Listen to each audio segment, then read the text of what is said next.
Hello, welcome to easy class വൈ മൂസിയിലേക്ക് എല്ലാവർക്കും സ്വാഗതം. ഞാൻ ഇന്നിവിടെ നോക്കാൻ പോകുന്നത് എക്കണോമിക്സിലെ ഒന്നാമത്തെ മൊഡ്യൂളിലെ ക്വസ്റ്റ്യൻ ആൻസർ ആണ്. നമ്മൾ ഓൾറെഡി കുറച്ച് ക്വസ്റ്റ്യൻ ആൻസർ നോക്കിയല്ലേ. ഇനി നമുക്ക് ബാക്കി ക്വസ്റ്റ്യൻ ആൻസർ നോക്കാം. അപ്പോൾ 20ാമത്തെ ക്വസ്റ്റ്യൻ ആണ് എക്സ്പ്ലെയിൻ മാർക്കറ്റ് ഫെയിലിയർ. ആ വിപണി പരാജയം വിശദീകരിക്കാനാണ് പറയുന്നത്. Market failure occurs when a market left on it own fails to allocate resource efficiently.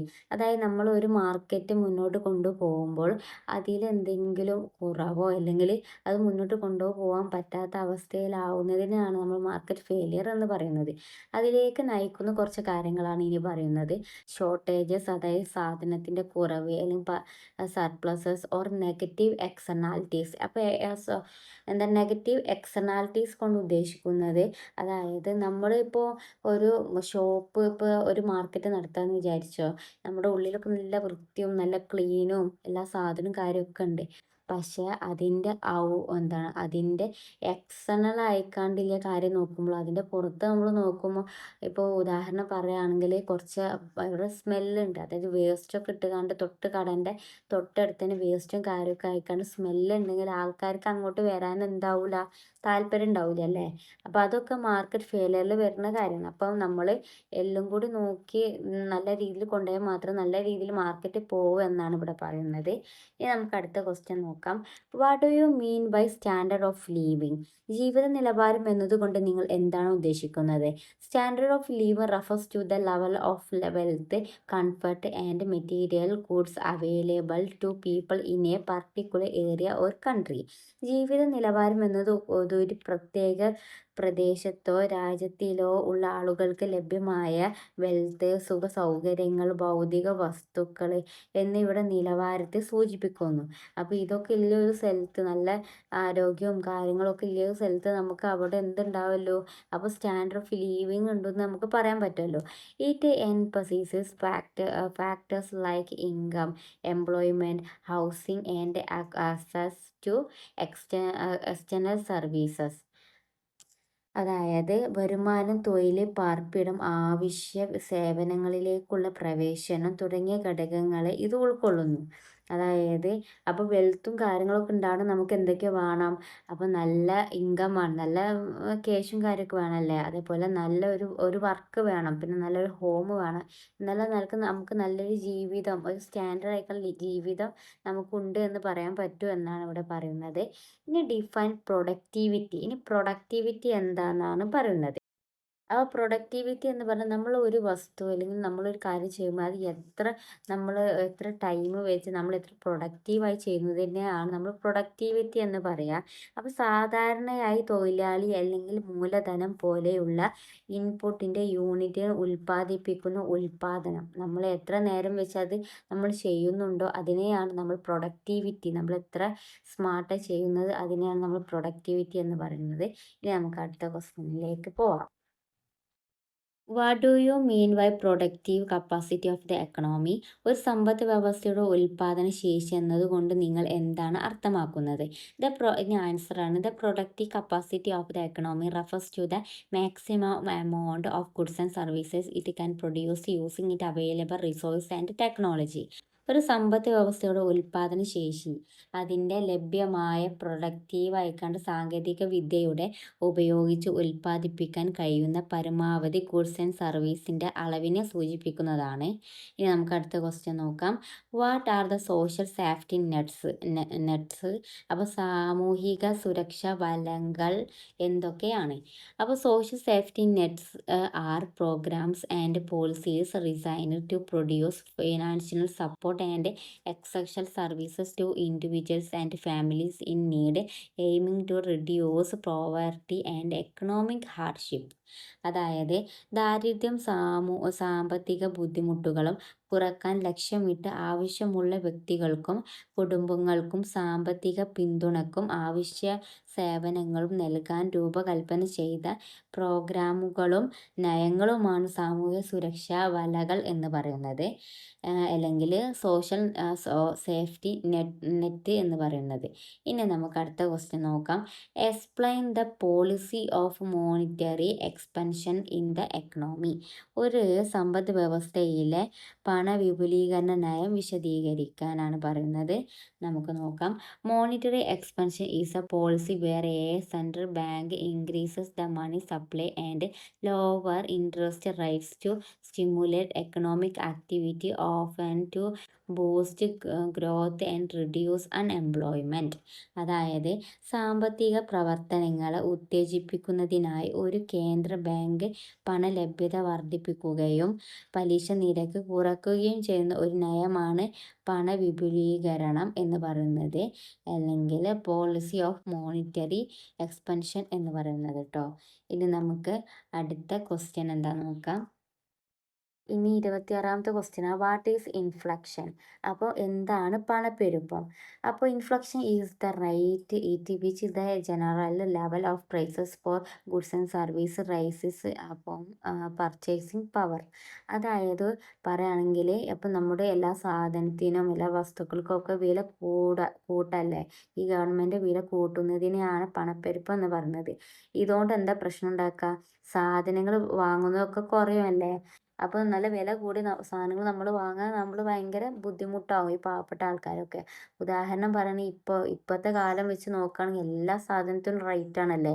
ഇപ്പോൾ സ്വർണത്തിനായിക്കോട്ടെ അല്ലെങ്കിൽ വെജിറ്റബിൾസിനും ഒക്കെ എല്ലാത്തിനും വില കൂടിക്കാണ്ട് ആൾക്കാർ ഇപ്പോൾ എന്താ കാട്ടുന്നത്?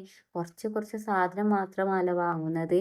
അതിനെയാണ് നമ്മൾ ഇൻഫ്ലക്ഷൻ എന്ന് പറയുക. അതായത് ഈ ഗവൺമെൻറ് കറൻസി കൂട്ടുന്നതിനനുസരിച്ച് എന്താക്കുക, മൂല്യം കുറയുമല്ലേ, അതിനനുസരിച്ച് സാധനത്തിൻ്റെ വില കൂടാണ് ചെയ്യുക.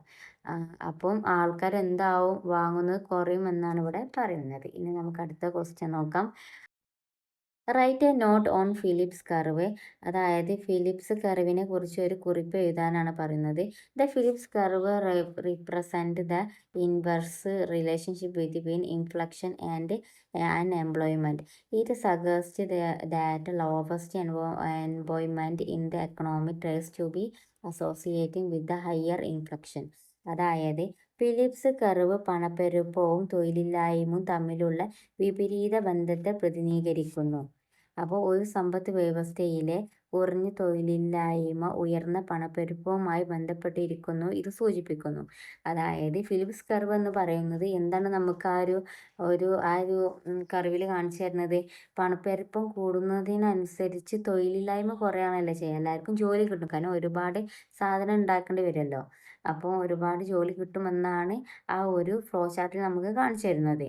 അപ്പോൾ ദീർഘകാലത്തേക്ക്, അതായത് ഒരുപാട് കാലത്തേക്ക് ബന്ധം നിലനിൽക്കില്ലെങ്കിലും, അപ്പോൾ ഒരുപാട് കാലത്തേക്കൊന്നും ആവില്ല, കാരണം ആ റേറ്റ് കുറയുന്നതനുസരിച്ച് തൊഴിലില്ലായ്മയും കൂടുമെന്നാണ് പറയുന്നത്. അപ്പോൾ ഈ രണ്ട് വേരിയബിളുകൾ തമ്മിലുള്ള സന്തുലിതാവസ്ഥയെ സാമ്പത്തിക നയങ്ങൾക്ക് എങ്ങനെ സ്വാധീനിക്കണമെന്ന് ഈ ട്രേഡ് ഓഫ് വ്യക്തമാക്കി തരുന്നതാണ്. അപ്പോൾ നമുക്ക് ആ ഒരു കർവ് നോക്കുമ്പോൾ തന്നെ നമുക്ക് ഇതാണ് കാര്യം നമുക്ക് വ്യക്തമായി മനസ്സിലാവും എന്നാണ് പറയുന്നത്. ഇനി നമുക്ക് അടുത്ത ക്വസ്റ്റ്യൻ നോക്കാം. What are business cycles? അപ്പോൾ ബിസിനസ് സൈക്കിൾ എന്നാൽ അപ്പോൾ ഒരു ബിസിനസ്സിൻ്റെ ഉയർച്ചയും താഴ്ചയുമാണ് ഇവിടെ സൂചിപ്പിക്കുന്നത്.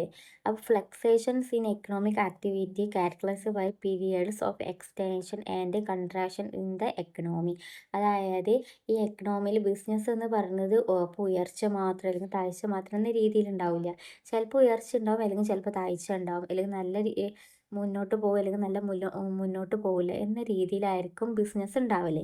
അപ്പോൾ ഇത് ചിലപ്പോൾ കാരണം, അപ്പോൾ ഈ ചേഞ്ചസ് ഒക്കെ വരാൻ കാരണം ചിലപ്പോൾ GDSൻ്റെ കാരണമാവാം, അല്ലെങ്കിൽ എംപ്ലോയീസ് മാറ്റിയത് കൊണ്ടാവാം, അല്ലെങ്കിൽ അതർ എക്കണോമിക് ഫാക്ടേഴ്സൊക്കെ കൊണ്ട് ആ ബിസിനസ്സിൽ എന്തെങ്കിലും ചേഞ്ച് വരാം. അപ്പോൾ ഇതിനെയാണ് ബിസിനസ് സൈക്കിൾ എന്ന് പറയുന്നത്.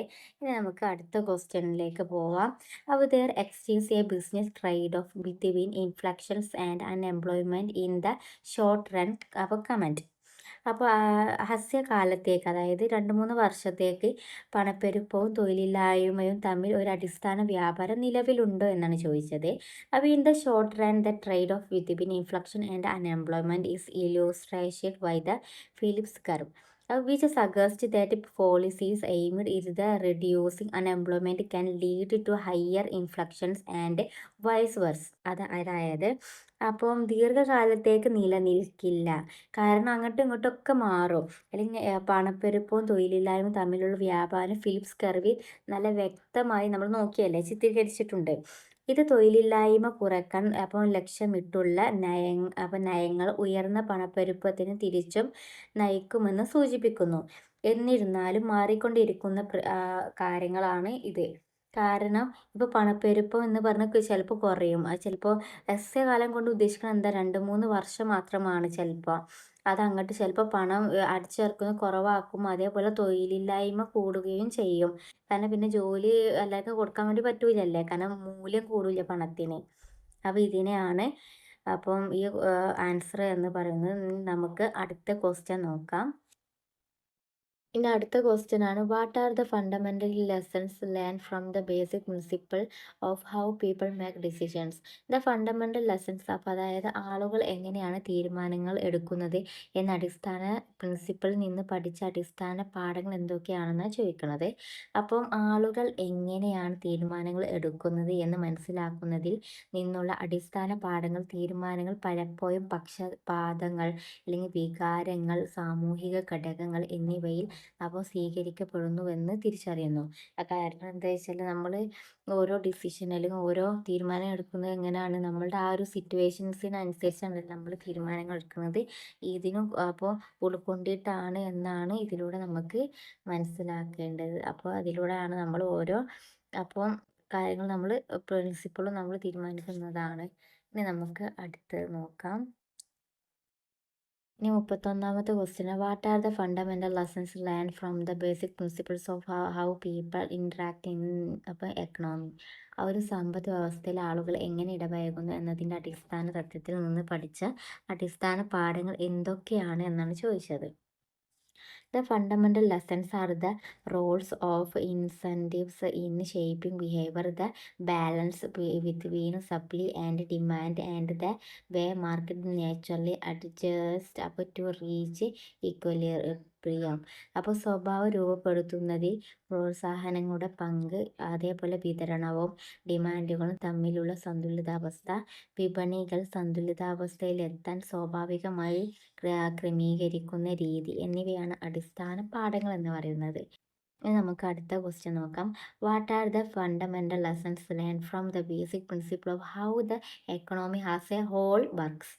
അപ്പോൾ the fundamental lessons include understanding how supply and demand drive market equilibrium, the role of government policies in the influencing economic stability. അതായത് വിതരണവും ഡിമാൻഡും അപ്പോൾ വിപണിയിലെ സന്തുലിതാവസ്ഥയെ എങ്ങനെ നയിക്കുന്നു, സാമ്പത്തിക സ്ഥിരതയെ സ്വീകരിക്കുന്നതിൽ സർക്കാർ നയങ്ങളുടെ പങ്ക്, സാമ്പത്തിക ആരോഗ്യത്തിന് പണപ്പെരുപ്പത്തിൻ്റെയും തൊഴിലില്ലായ്മയുടെയും ആഘാതം, അല്ലെങ്കിൽ ആ തൊഴിലില്ലായ്മയും പണപ്പെരുപ്പം തമ്മിലുള്ള ആ ഒരു ബന്ധം, അതേപോലെ വളർച്ചയ്ക്ക് കാര്യക്ഷമമായ വിഭവം അല്ലെങ്കിൽ സാധനങ്ങൾ വിനിയോഗിക്കുന്നതിൻ്റെ പ്രാധാന്യം എന്നിവ മനസ്സിലാക്കുന്ന അടിസ്ഥാന പാഠങ്ങളാണ് 3ാമത്തെ കാറ്റഗറിയിൽ നമ്മൾ മനസ്സിലാക്കുന്നത്. അപ്പോൾ എല്ലാവർക്കും ഈ ഒരു ക്വസ്റ്റ്യൻസ് മനസ്സിലായി എന്ന് വിചാരിക്കുന്നു. ഇനി ഒരുപാട് ക്വസ്റ്റ്യൻസ് 1ാമത്തെ പാഠത്തിലുണ്ട്. ഇത് ഷോർട്ട് ആൻസറിലെ ക്വസ്റ്റ്യൻസ് ആണ് കേട്ടോ. ഇനി നമുക്കതൊക്കെ ഫോളോ ചെയ്യാം കേട്ടോ. അതൊക്കെ ഞാൻ അടുത്ത ക്ലാസ്സിലായി കണ്ട് ഞാൻ എടുക്കുന്നതാണ്. പിന്നെയെന്ന് പറഞ്ഞാൽ മക്കളെ, നിങ്ങൾ ഏകദേശം എക്സാമിന് തന്നെ നിങ്ങൾ ബുക്ക് ജസ്റ്റ് ഒന്നൊക്കെ വായിച്ചു നോക്കിക്കാണ്ട് പിന്നെ ബാക്കിയൊക്കെ ഈ ഒരു ക്വസ്റ്റ്യൻ ആൻസർ തന്നെ ഫോളോ ചെയ്യണം കേട്ടോ. കാരണം എന്താ വെച്ചാൽ അതിന് മാത്രം ക്വസ്റ്റ്യൻ ആൻസർ അവിടെ കവർ ചെയ്യുന്നുണ്ട്. കാരണം ഇതന്നെ മാക്സിമം എക്സാമിന് ചോദിക്കാൻ ചാൻസ് അല്ലോ എന്നാണ് എൻ്റെ ഒരു ഉദ്ദേശം. കാരണം എന്താ വെച്ചാൽ നമുക്ക് ഇതായിട്ട് എക്സാം ഒന്നും വന്നിട്ടില്ല. ഇനി ഒരു എക്സാമൊക്കെ വന്നാൽ മാത്രമേ എങ്ങനെയാണ് ഇതിൻ്റെ ഒരു മോഡൽ എന്ന് പറയാൻ പറ്റുള്ളൂ.